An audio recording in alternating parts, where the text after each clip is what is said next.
কি কথা হতে পারে? আগামী 17 থেকে 20 ফেব্রুয়ারি বিজিবি বিএসএফ সম্মেলন।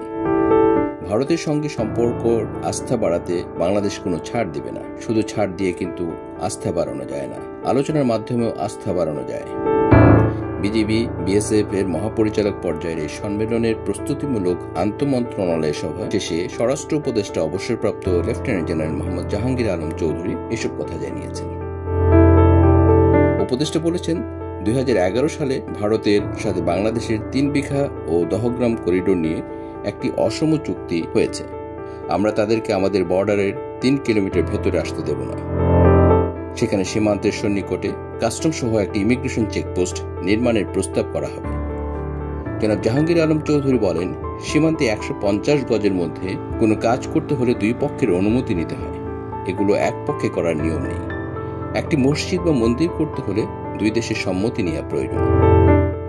আগামীতে কিছু করতে হলে যেন তারা সম্মতি নেয়, এ বিষয়ে গুরুত্ব দেওয়া হবে। তিনি বলেন, সীমান্তবর্তী এলাকায় ভারতীয়রা অনেক সময় ফেন্সিডিল সহ বিভিন্ন মাদক তৈরি করে আমাদের দেশে ঢুকিয়ে দেয়। যদিও তারা বলে ফেন্সিডিলগুলো ওষুধ হিসেবে তৈরি করছে, আসলে এটা মাদক হিসেবেই ব্যবহৃত হচ্ছে। বৈঠকে ভারতীয় গণমাধ্যম ও সোশ্যাল মিডিয়ার মিথ্যা সংবাদ প্রচার বন্ধের বিষয়েও আলোচনা করা হবে। এ বিষয়ে আমাদের গণমাধ্যম ও দেশের জনগণ খুবই সোচ্চার। ভারতে অনুষ্ঠিতব্য সম্মেলনের সীমান্ত সংক্রান্ত 12টি ইস্যু নিয়ে আলোচনা হবে।